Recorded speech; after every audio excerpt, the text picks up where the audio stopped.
नमस्कार, झारखंड समाचार में आप सबों का स्वागत है। आइए जानते हैं आज की ताज़ा खबरों को। इससे पहले आपने चैनल को सब्सक्राइब नहीं किया है तो प्लीज़ चैनल को सब्सक्राइब कर बेल आइकन को प्रेस कर दीजिए ताकि खबरों का अपडेट आपको मिलता रहे। आइए बढ़ते हैं खबरों की ओर। झारखंड के सहिया बहनों की सुविधा में जल्द होगी बढ़ोतरी, स्वास्थ्य मंत्री बन्ना गुप्ता ने दिए संकेत। झारखंड के सहिया कर्मियों का एक प्रतिनिधिमंडल भकपा माले विधायक विनोद कुमार सिंह के नेतृत्व में राज्य के स्वास्थ्य मंत्री बन्ना गुप्ता से मिलकर सहिया बहनों की सुविधा समेत अन्य मांगों को लेकर 12 सूत्री मांग पत्र सौंपा। इस पर मंत्री बन्ना गुप्ता ने कहा कि सहिया कर्मियों को अब लंबा इंतजार नहीं करना पड़ेगा। राज्य सरकार उनकी समस्याओं के समाधान को लेकर गंभीर है। स्वास्थ्य मंत्री बन्ना गुप्ता ने सहिया कर्मियों के प्रतिनिधिमंडल की बातों को गंभीरता से सुनने के बाद कहा कि सहिया कर्मी ग्रामीण स्वास्थ्य सेवा की रीढ़ है। सरकार सहिया कर्मियों के समस्याओं पर गंभीर है। सहिया कर्मियों को गोल्डन, ब्रॉन्ज और सिल्वर 3 श्रेणियों में चिन्हित कर इनकी सुविधाओं में बढ़ोतरी पर विचार कर रही है। उन्होंने कहा कि राज्य की सहिया कर्मियों की समस्या को लेकर केंद्रीय स्वास्थ्य मंत्री से कई बार पत्राचार हुआ है।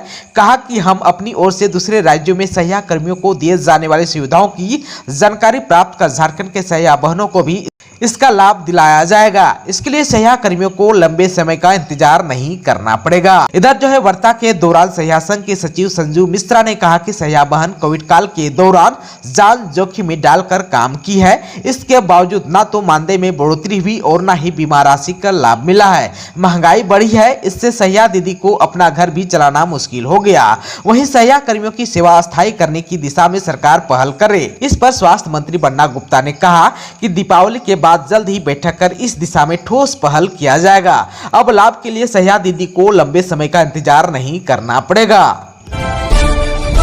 सीएम हेमंत सोरेन ने हजरत कुतुबुद्दीन रिसालदार बाबा की दरगाह पर की चादर पोसी, खुशहाली की मांगी दुआ। झारखंड के मुख्यमंत्री हेमंत सोरेन ने उर्स के मुबारक मौके पर रांची के डोरंडा स्थित हजरत कुतुबुद्दीन रिसालदार बाबा की दरगाह पर सोमवार को चादर पोशी की। इस दौरान सीएम ने राज्य के लोगों की बेहतरी एवं खुशहाली के लिए दुआ मांगी।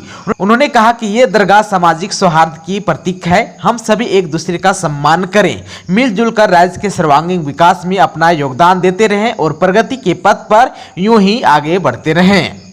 उर्स के मुबारक मौके पर झारखंड के मुख्यमंत्री हेमंत सोरेन ने कहा कि हजरत कुतुबुद्दीन रिसालदार बाबा की दरगाह सामाजिक सौहार्द की प्रतीक है। इस ऐतिहासिक स्थल पर लोगों की आस्था इसी तरह बनी रहे। मुख्यमंत्री ने दरगाह में दुआ मांगी कि राज्य में प्रेम, सद्भाव और भाईचारा बना रहे और हम सभी प्रगति पथ पर आगे बढ़ते रहें। राष्ट्रीय कृमि मुक्ति दिवस पर रांची में बच्चों को लेकर क्या बोले झारखंड के स्वास्थ्य मंत्री बन्ना गुप्ता, आइए जान लेते हैं। झारखंड के स्वास्थ्य मंत्री बन्ना गुप्ता ने राष्ट्रीय कृमि मुक्ति दिवस के मौके पर सोमवार को बच्चों को अल्बेंडाजोल की गोली खिलाकर राज्य स्तरीय कार्यक्रम की शुरुआत की। इस कार्यक्रम का आयोजन रांची के ठाकुर विश्वनाथ सहदेव +2 स्कूल में हुआ था। स्कूल के बच्चों के द्वारा अभिनंदन गीत गाकर अतिथियों का स्वागत किया गया। स्वास्थ्य मंत्री ने कहा कि स्कूली शिक्षक अपनी उपस्थिति में बच्चों को अल्बेंडाजोल की गोली खिलाएं। बच्चे ही देश के भविष्य हैं। झारखंड के स्वास्थ्य मंत्री बन्ना गुप्ता ने बच्चों को संबोधित करते हुए कहा कि किसी को खुश करने के लिए नहीं बल्कि स्वयं के फायदे के लिए यह गोली खाएं। हम हर बच्चे के स्वास्थ्य के लिए चिंतित हैं क्योंकि बच्चे ही देश के भविष्य है। कृमि की दवा की सभी खुराक खाने के बाद बहुत हद तक कुपोषण और अन्य बीमारियों की रोकथाम कर पाएंगे। आमजनों से उन्होंने आह्वान किया कि कोरोना अनुकूल व्यवहारों का पालन करते हुए 1 से 19 साल के सभी बच्चों और किशोर किशोरियों को कृमि नियंत्रण की दवाएं जरूर खिलाएं। यह दवा सभी स्कूल और आंगनबाड़ी केंद्रों पर राष्ट्रीय कृमि मुक्ति दिवस पर निःशुल्क खिलाई जाएगी। जो बच्चे छूट जाए उन्हें मॉप अप दिवस के दिन दवाई जरूर खिलवाएं। राष्ट्रीय एकता दिवस में भाग लेंगे झारखंड पुलिस के 3 लॉन बॉल खिलाड़ी। देश के लौह पुरुष सरदार वल्लभ भाई पटेल की जयंती पर गुजरात के नर्मदा जिले के केवड़िया में 31 अक्टूबर 2022 को राष्ट्रीय एकता दिवस मनाया जाएगा। इसमें कॉमनवेल्थ गेम्स के दौरान लॉन बॉल में पदक विजेता राज्य पुलिस के 3 खिलाड़ी झारखंड पुलिस का प्रतिनिधित्व करेंगे। इनमें गोल्ड मेडल विजेता रांची बल के कांस्टेबल लवली चौबे, रजत पदक विजेता जैप 1 के इंस्पेक्टर सुनील बहादुर और रांची बल के आरक्षी दिनेश कुमार शामिल हैं।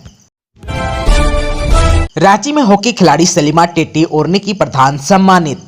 पुरलिया रोड स्थित भारतीय जीवन बीमा निगम शाखा 2 के प्रांगण में सोमवार को हॉकी खिलाड़ी सलिमा टेटे और निक्की प्रधान को 10-10 लाख रुपए देकर वरिष्ठ मंडल प्रबंधक और शाखा 2 के शाखा प्रबंधक अनूप लाल किस्कू ने सम्मानित किया। इस मौके पर शाखा के पदाधिकारी और अभिकर्ता मौजूद थे। हजारीबाग के बरही में जीटी रोड पर ट्रक में लगी आग, लाखों रुपए के गर्म कपड़े जले।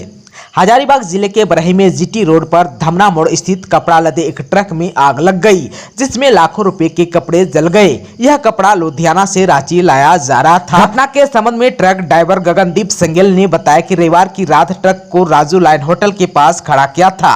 सोमवार को दिन में करीब 10:30 पर ट्रक से आग और धुआं उठता देख वह शोर मचाया। शोर सुनकर लाइन होटल वाले आसपास के लोग दौड़े, मोटर लगाकर पाइप से आग बुझाने की कोशिश करने लगे। कुछ ही देर में अग्निशामक दस्ता पहुंचकर आग पर काबू पाया। ट्रक में नीचे 19 टन केमिकल और उसके ऊपर 17 लाख का 6 टन गर्म कपड़े का गट्ठर रखा था। अधिकांश कपड़े का गट्ठर जल गया। बहरी थाना प्रभारी ललित कुमार ने ट्रक में आग शॉर्ट सर्किट के कारण लगने का अंदेशा जताया है। देवघर में ट्रेन की चपेट में आने से एक छात्रा की हुई मौत, ग्रामीणों ने रेल ट्रक को किया जाम। गिरिडीह मधुपुर रेलखंड पर जगदीशपुर रेलवे के प्लेटफॉर्म के निकट ट्रेन की चपेट में आने से इंटरमीडिएट की छात्रा की मौत हो गई। घटना के बाद आक्रोशित ग्रामीणों घटनास्थल के पास रेलवे ट्रैक को घंटों जाम रखा। जानकारी मिलते ही बुड़ई थाना की पुलिस मौके पर पहुंची और छात्रा के परिजन समेत अन्य लोगों को समझा बुझाकर ट्रैक से ग्रामीणों को हटाया। रेल पुलिस ने शव अपने कब्जे में लेकर पोस्टमार्टम के लिए भेज दिया गया। घटना को लेकर मधुपुर रेल थाना में यूडी का मामला दर्ज किया है। अब झारखंड में घर पर ही होगा बीमार पशुओं का इलाज, केंद्र सरकार देगी राशि। अब झारखंड के पशुपालकों को अपने बीमार पशुओं के इलाज के लिए भटकना नहीं होगा। केंद्र सरकार उनके घर पर इलाज की व्यवस्था कराएगी। इसके लिए कृषि, पशुपालन और सहकारिता विभाग 236 मोबाइल एम्बुलेंस खरीदेगा। इसका संचालन किसी एजेंसी के माध्यम से होगा। इसके लिए केंद्र सरकार राशि दे रही है। केंद्र सरकार प्रति 1 लाख जानवर पर 1 मोबाइल एम्बुलेंस दे रही है। राज्य में ताजा सर्वे में करीब 2.36 करोड़ जानवर झारखंड में है। इधर जो है राज्य सरकार ने एम्बुलेंस की खरीद की प्रक्रिया शुरू भी कर दी है। पहले चरण में 30 एम्बुलेंस खरीदने की योजना है। वाहन आपूर्तिकर्ताओं ने एक बार में सभी तरह की चिकित्सीय सुविधा से युक्त इतने ही वाहन पहले चरण में उपलब्ध कराने की बात कही है। पूरी प्रक्रिया झारखंड राज्य इम्प्लीमेंटिंग एजेंसी पूरी कर रही है। एम्बुलेंस में पारा वेटनेरियन रखे जाएंगे। उनको जानवरों के प्राथमिक इलाज की जानकारी दी जाएगी। पशुपालकों को यह सुविधा प्राप्त करने के लिए एक टोल फ्री नंबर दिया जाएगा। टोल फ्री नंबर पर फोन कर पशुपालक एम्बुलेंस बुला सकते हैं। प्राथमिक इलाज पारावेट उपलब्ध करा देंगे। अगर मामला गंभीर होगा तो विभागीय पशु चिकित्सक से संपर्क कर उनकी सुविधा ले सकेंगे। इसके संचालन की पूरी जिम्मेदारी एक संस्था की होगी। संस्था ही पारावेट रखेंगे। इस काम के लिए संस्था को विभाग से भुगतान किया जाएगा। स्वास्थ्य विभाग अभी मरीजों की सुविधा के लिए 108 नंबर की एम्बुलेंस चलाता है। इसी तर्ज पर पशुपालन विभाग भी सुविधा देने का प्रयास कर रहा है। त्योहारों की तैयारियों में खलल डाल सकता है बारिश, जाने धनतेरस और दिवाली के दिन कैसा रहेगा झारखंड का मौसम। झारखंड से मानसून वापस लौटने की प्रक्रिया में है। मौसम विभाग की माने तो कुछ दिनों में पूरे राज्य से मानसून के वापस हो जाने की उम्मीद है, लेकिन उससे पहले बारिश आपके त्योहारों की तैयारी में खलल डाल सकती है। मौसम विभाग की रिपोर्ट्स के अनुसार 18 से लेकर 21 अक्टूबर तक राज्य के दक्षिणी और निकटवर्ती मध्य भागों में कहीं कहीं हल्के से मध्यम दर्जे की वर्षा की संभावना जताई गई है। हालांकि इस दौरान अधिकतम तापमान में कोई बड़े बदलाव की संभावना नहीं दिख रही है। वहीं धनतेरस के दिन यानी कि 22 अक्टूबर को राजधानी सहित राज्य के कई इलाकों में बादल छाए रह सकते हैं। हालांकि इस दिन बारिश की उम्मीद नहीं है, लेकिन इससे पहले कहीं कहीं छिटपुट बारिश हो सकती है। दीपावली के आसपास मौसम सुहाना रहेगा। अधिकतम तापमान में कमी आएगी। रात में ठंड का एहसास होने लगेगा। राजधानी रांची का अधिकतम तापमान 28 से 29 और न्यूनतम तापमान 18 डिग्री सेल्सियस के आसपास रहने का अनुमान है।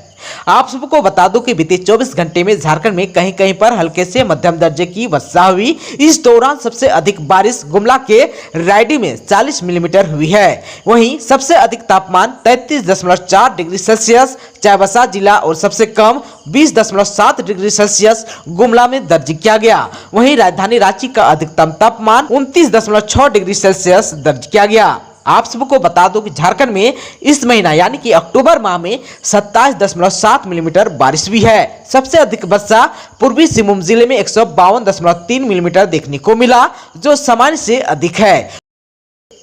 वहीं सबसे कम बारिश खूंटी जिले में 34.1 मिलीमीटर दर्ज किया गया। अगर हम पिछले 24 घंटे की बात करें तो सबसे अधिक 14 मिलीमीटर पलामू में हुई। इसके अलावा गढ़वा में 7.5, कुड्डू में 8 मिलीमीटर, लोहरदगा में 3 मिलीमीटर, लातेहार में 2.2 मिलीमीटर और गढ़वा में 0.6 मिलीमीटर बारिश हुई। झारखंड में इंटर कॉलेज खोलने के लिए जमीन की शर्त में मिलेगी ढील, बदलेगी नियमावली। झारखंड में अब इंटर कॉलेज खोलने के लिए शहरी क्षेत्र में 50 डिसमिल और ग्रामीण क्षेत्र में 1 एकड़ जमीन की आवश्यकता होगी। इसके लिए प्रस्ताव बनाया गया है। इंटर कॉलेज खोलने के लिए राज्य में जमीन की शर्त में बदलाव किया जाएगा। स्कूली शिक्षा एवं साक्षरता विभाग द्वारा इंटर कॉलेज स्वीकृति यानी कि मान्यता नियमावली 2005 में बदलाव किया जा रहा है। विभाग ने तैयार प्रस्ताव शिक्षा मंत्री जगन्नाथ महतो के पास भेजा है। बताते चले कि इससे पहले राज्य में इंटर कॉलेज खोलने के लिए शहरी क्षेत्र में 1 एकड़ और ग्रामीण क्षेत्र में 2 एकड़ जमीन की आवश्यकता होती थी। नियमावली के अनुरूप कॉलेज खोलने के लिए संस्था के नाम से जमीन की रजिस्ट्री होना अनिवार्य है, पर एसपीटी एक्ट के कारण संथाल परगना प्रमंडल में जमीन की रजिस्ट्री नहीं होती है। इसके अलावा लीज क्षेत्र में भी कॉलेज के लिए जमीन प्रावधान के अनुरूप नहीं मिलती है। नई नियमावली में अब संथाल परगना प्रमंडल और लीज वाले क्षेत्रों में कॉलेज के लिए जमीन को लेकर सरकार भूमि की शर्त में छूट देगी। आप सबको बता दूं कि एकीकृत बिहार के समय से भी यह प्रावधान था। संथाल परगना प्रमंडल में जमीन के कारण वर्ष 2010 से कॉलेजों को मान्यता नहीं मिल रही है। राज्य में इंटर कॉलेज की मान्यता के लिए पिछली नियमावली वर्ष 2005 में बनी थी। इसमें वर्ष 2006 में संशोधन किया गया था। महारानी बस की लापरवाही से हुआ हादसा, पैसेंजर्स ने कहा नशे में था ड्राइवर, तेज थी गाड़ी की रफ्तार, 1.5 दर्जन घायल। महारानी बस की लापरवाही से तीसरी बार सड़क हादसा हुआ। इससे पहले भी बस 3 बार दुर्घटनाग्रस्त हो चुकी है। चौपारण प्रखंड के जीटी रोड के हथिया बाबा मंदिर से आगे दनवा घाटी में महारानी बस दुर्घटनाग्रस्त हो गई। महारानी बस ने ट्रक को पीछे से जोरदार टक्कर मारी है। आप सबको बता दूं कि बस में 45 लोग सवार थे। बस रांची से होते हुए मसूरी बिहार जा रही थी। हथिया बाबा मंदिर से 800 से 1000 मीटर तेज ढलान में चालक ने रफ्तार कम नहीं की। महारानी बस तेज गति और रात के अंधेरे में तीखी मोड़ में जैसे ही घूमी, आगे ब्रेक डाउन खड़ी ट्रक में टक्कर मार दी। महारानी बस सड़क पर ही पलट गई और ट्रक 20 फीट घाटी में जा गिरी। बस में सवार 45 लोगों में 1.5 दर्जन लोग घायल हैं। घायलों को एम्बुलेंस बुलवाकर सामुदायिक स्वास्थ्य केंद्र चौपारण भेज दिया गया। कई लोग गंभीर रूप से घायल हैं। थाना प्रभारी ने कहा कि ईश्वर की वजह से महारानी बस खाई में ना जाकर सड़क पर पलटी। सभी सवार महिला, पुरुष और बच्चों की जान बच गई। इस हादसे में घायल दर्जन भर लोगों को बेहतर इलाज के लिए बिहार रेफर कर दिया गया है। बस में सवार लोगों ने बताया कि इसाक के आगे किसी ढाबा में ड्राइवर ने खाना खाने के लिए लगभग रात के 12:30 पर गाड़ी रोकी थी। यही ड्राइवर ने शराब भी पी ली थी। इसके ठीक 1.5 घंटे बाद ड्राइवर ने ट्रक में टक्कर मार दी। झारखंड के 49 नगर निकायों में चुनाव की घोषणा इसी साल, बगैर ओबीसी आरक्षण की होगी वोटिंग। झारखंड के सभी 49 नगर निकायों में इसी वर्ष चुनाव की घोषणा संभव है। राज्य सरकार द्वारा बगैर ओबीसी आरक्षण के चुनाव कराने का फैसला करने के बाद राज्य निर्वाचन आयोग ने निकाय चुनाव की तैयारी तेज कर दी है। निकायों का परिसीमन पूर्व में ही किया जा चुका है। मतदाता सूची तैयार की जा रही है। ओबीसी आरक्षण पर किए गए फैसले से संबंधित गजट प्रकाशन के बाद आरक्षण रोस्टर पर भी काम चल रहा है। 15 नवंबर के बाद कभी भी निकाय चुनाव की घोषणा होने का कयास लगाया जा रहा है। हालांकि आधिकारिक रूप से राज्य सरकार या निर्वाचन आयोग द्वारा कुछ भी नहीं कहा जा रहा है। रांची नगर निगम समेत राज्य के 35 नगर निकायों का कार्यकाल पूरा होने के पूर्व ही चुनाव कराने का फैसला किया गया है। इन निकायों का कार्यकाल अप्रैल 2023 में समाप्त हो रहा है। राज्य निर्वाचन आयोग पिछले 2.5 वर्षों से लंबित धनबाद और देवघर नगर निगम समेत 14 निकायों के साथ ही उक्त निकायों में भी चुनाव की तैयारी कर रहा है। झारखंड राज्य नगर निकाय निर्वाचन नियमावली में नगर निकायों का कार्यकाल समाप्त होने के 6 महीने पूर्व चुनाव कराने से संबंधित प्रावधान है। इसी वजह से राज्य में एक साथ नगर निकायों का चुनाव कराने की तैयारी की जा रही है। दोस्तों, अभी तक आपने चैनल को सब्सक्राइब नहीं किया है तो प्लीज चैनल को सब्सक्राइब कर बेल आइकन को प्रेस कर दीजिए ताकि खबरों का अपडेट आपको मिलता रहे। इसके साथ ही आज की खबरों में बस इतना ही। हमें दीजिए इजाजत। नमस्कार।